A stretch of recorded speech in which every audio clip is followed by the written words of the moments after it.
bahwa bansos di Kementerian Sosial itu bentuknya cash transfer. Jadi tidak ada dalam bentuk natura atau barang.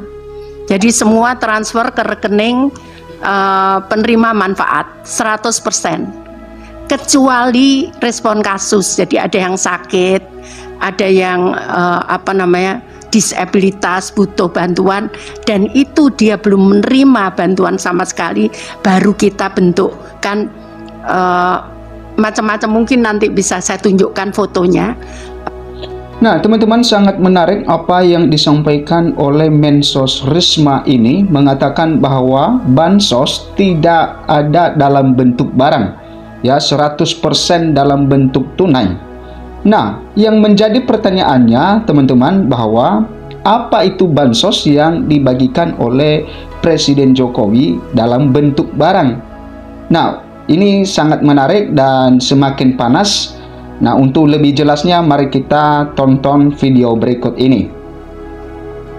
Menjawab pertanyaan yang mulia Bapak Arief Hidayat, bahwa bansos di Kementerian Sosial itu bentuknya cash transfer. Jadi tidak ada dalam bentuk natura atau barang. Jadi semua transfer ke rekening penerima manfaat 100%. Ya. Kecuali respon kasus. Jadi ada yang sakit, ada yang disabilitas, butuh bantuan, dan itu dia belum menerima bantuan sama sekali, baru kita bentukkan macam-macam. Mungkin nanti bisa saya tunjukkan fotonya. Seperti itu. Jadi kalau untuk bantuan dan itu dia belum menerima bantuan sama sekali, baru kita bentukkan macam-macam. Mungkin nanti bisa saya tunjukkan fotonya. Seperti itu. Jadi kalau untuk reguler kami 100% menggunakan transfer ke rekening PM. Seperti itu. Jadi tidak ada dalam bentuk barang atau natura. Kemudian yang berikutnya, menjawab pertanyaan yang mulia Ibu Eni Nurbaningsih. Sebelumnya Ibu, saya mohon izin Pak Ketua dan Bapak Ibu Hakim, terkait dengan penyaluran bantuan pangan beras dilaksanakan oleh badan, bukan Bansos ya? Bukan Pak. Nah, bukan. Itu apakah tahun 2000 itu hanya 2023 atau sebelumnya gimana? Sebelumnya sejak saya menjadi menteri sudah tidak. Oke. Kami tidak ada menyalurkan dalam bentuk barang. Oke. Ya, sejak saya menjadi menteri. Oke, terima kasih Ibu. Ya. Kemudian yang Nah, ternyata teman-teman bahwa ya semenjak Ibu Risma ini menjadi menteri, maka tidak ada lagi bantuan atau bansos dalam bentuk barang. Ini ya sangat menarik. Berikutnya adalah tadi sudah dijelaskan tentang kenapa awal tahun anggaran dicairkan. Ini bahkan sejak sebelum saya menjadi menteri itu pencairannya sudah bulan Januari, karena memang tadi saya jelaskan teorinya kalau mereka itu tidak bisa memenuhi kebutuhan 1 bulan untuk hidup itu mereka nggak bisa. Jadi makanya kita harus sangat disiplin untuk membantu mereka. Kemudian yang berikutnya adalah bansos yang lain untuk bagi pekerja sosial itu bukan bansos, Ibu. Jadi pekerja sosial itu kami bayar. Makanya tadi kami jelaskan ada selisih anggaran antara bansos dan program perlindungan sosial. Sehingga di dalam situ ada pekerja sosial. Pekerja sosial ini yang mendampingi para PM, nanti kami bisa jelaskan mendampinginya seperti apa. Jadi kalau dia sakit gila misalkan, dia gila waktunya ke rumah sakit karena dia harus rutin berobat, maka pekerja sosial inilah yang mendampingi. Kemudian itu dibayar oleh Kementerian Sosial. Jumlahnya kalau nggak salah hanya sekitar 2.000 seluruh Indonesia. Kemudian berikutnya, jadi itu gaji sifatnya, bukan bansos. Nilainya sekitar 3 juta per bulan untuk pekerja sosial. Seperti itu. Nah, berikutnya menjawab pertanyaan yang mulia Prof. Guntur, apa ada tim pengendali. Bapak mohon maaf kalau saya menggunakan tim itu biayanya cukup besar. Akhirnya saya menggunakan elektronik Bapak, semua.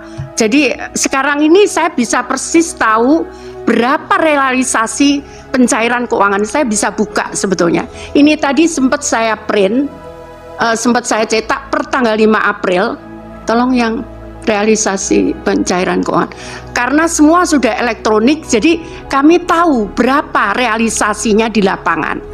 Kemudian kalau khusus untuk tadi kenapa diserahkan kepada kelompok, karena mohon maaf yang kelompok yang kita berikan, satu dia untuk disabilitas, dia nggak mungkin bisa pergi kemana-mana seperti ini kasusnya. Ini gila yang diserahkan, ini gila. Kemudian yang disabilitas seperti ini nggak mungkin mereka, dan mereka tinggal sendiri. Jadi mereka kita serahkan kepada kelompok itu yang memberi makanan. Jadi seperti ini laporannya setiap hari. Jadi kelompok setiap hari setelah menyalurkan makanan itu harus mengirim fotonya kepada kami setiap hari. Itu cara pengendalian kami, karena kalau dengan tim itu sulit untuk kami juga. Jadi ini sudah salur belum? Nanti kalau itu misalkan si A, kenapa nggak disalurkan? Itu keluar kayak pop up gitu, keluar bahwa ini belum terima makanan, dan itu ada di situ. Datanya itu 1251, dia belum terima makanan. Seperti itu. Nah, itu nanti kita cek. Kenapa? Dengan pendamping tadi, Peksos itu. Seperti itu. Jadi kita cek kenapa dia nggak terima gitu. Maka Peksos itu dan pendamping kami, PKH, ada pendamping PKH, itu yang ngecek ke lapangan. Kenapa dia belum dapat terima makanan? Mungkin udah meninggal, mungkin sakit di rumah sakit sehingga dia nggak terima makanan. Nah, kemudian berikutnya itu kalau ada dispute, misalkan laporan tentang misalkan penyelewengan bansos, kami dibantu oleh Satgas di KPK, Satgas untuk Satgas khusus untuk kalau ada sesuatu, dan Satgasus yang diberikan bantuan oleh Pak Kapolri ke kami. Kami punya didampingi dari Pak Kapolri sekitar 21 orang, dan dari KPK juga ada mendampingi kami kalau ada dispute tentang penyaluran ini. Seperti itu. Nah, untuk ngontrol apakah kami misalkan mau komplain, kami 24 jam kami punya CC room. Seseorang bisa melapor, kenapa saya nggak terima bulan ini, kenapa ini nggak berhak. Jadi yang kita sebut usul sanggah, ini nggak berhak, kenapa ini dapat. Maka dia bisa melaporkan, dia tunjukkan foto rumah, kemudian kami cek lapangan. Kalau ternyata menurut kita betul seperti ini, Pak, ini rumah tidak layak bansos, maka kita kirim. Karena sesuai Undang-Undang Nomor 13 2011, keputusan data itu ada di daerah. Jadi karena itu kita kembalikan ke daerah. Awalnya saya minta daerah kembalikan 3 bulan, tapi tim dari Satgasus kemudian KPK nyampaikan terlalu lama Bu Mensos, 1 bulan saja. Akhirnya 1 bulan, kalau mereka daerah tidak menjawab berarti sanggahan atau usul itu betul. Seperti itu Bapak. Jadi ini untuk menjaga data kita, apakah data kita betul atau tidak. Itu kami punya, sekarang sudah ada berapa juta relawannya? 2 juta. 2 juta relawan yang dia melaporkan itu. Ya, teman-teman, seperti yang telah kita saksikan tadi, bahwa pengakuan dari Ibu Mensos Risma ini mengatakan bahwa bansos tidak ada dalam bentuk barang. Ya, bansos ada dalam bentuk tunai, yaitu ditransfer ke rekening penerima. Nah, Risma bilang bansos di Kemensos tidak ada bentuk barang.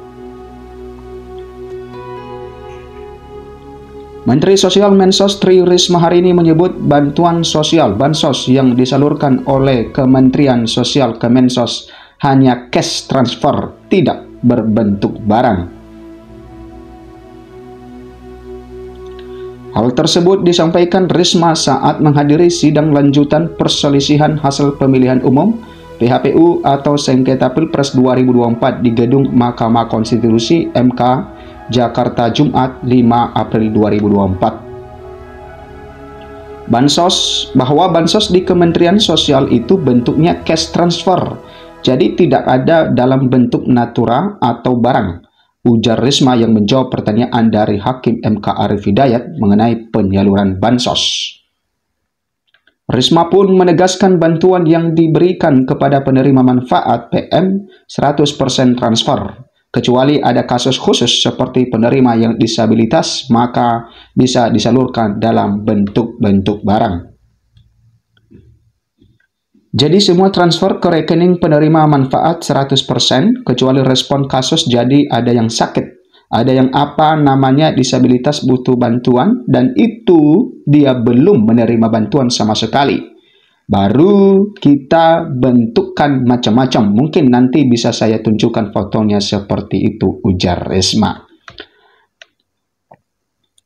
Jadi kalau untuk reguler kami 100% menggunakan transfer ke rekening PM atau penerima manfaat seperti itu. Jadi tidak ada dalam bentuk barang atau natura, ujarnya.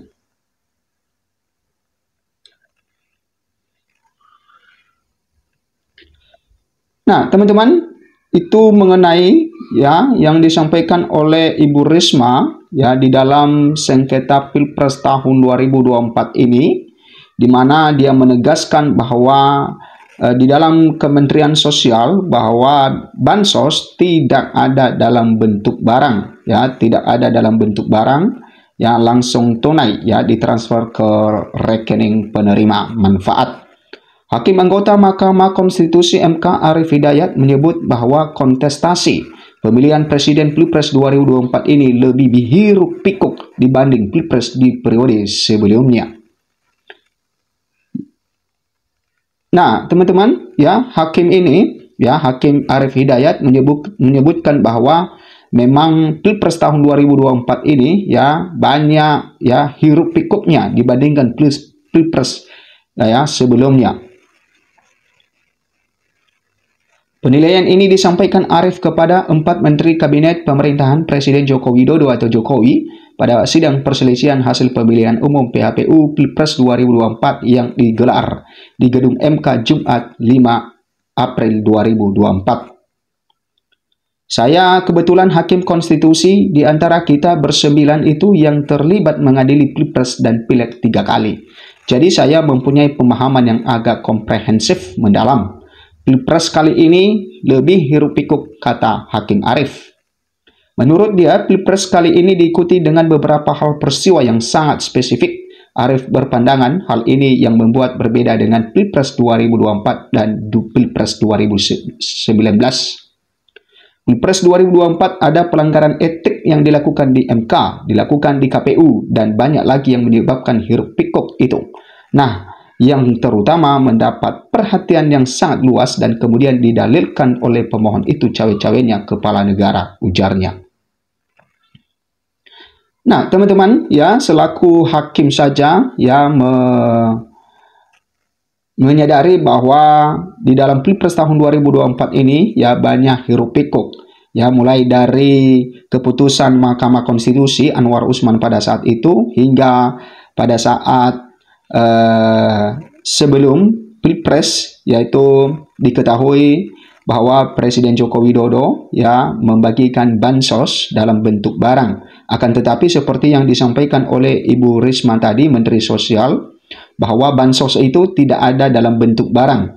Nah, yang menjadi pertanyaannya, apa yang dibagikan oleh Bapak Presiden Joko Widodo? Apakah itu termasuk bansos atau tidak? Nah, berikan komentar Anda, teman-teman, bagaimana pendapat Anda dengan hal ini? Karena ini juga adalah salah satu dalil yang didalilkan atau dimohonkan oleh para pemohon, yaitu kubu 01 dan 03, bahwa mereka menduga bahwa pembagian bansos dalam bentuk barang yang terlihat terang benderang oleh Presiden Joko Widodo itu adalah merupakan salah satu untuk mendukung salah satu paslon.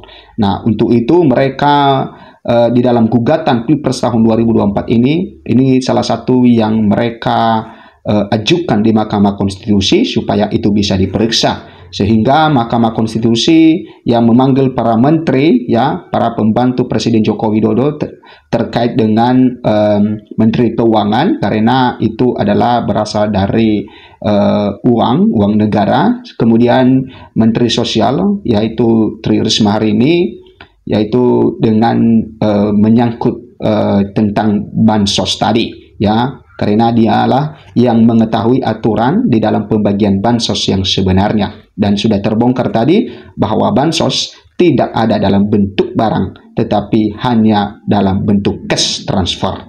Terima kasih, berikan komentar Anda, sampai jumpa di video berikutnya.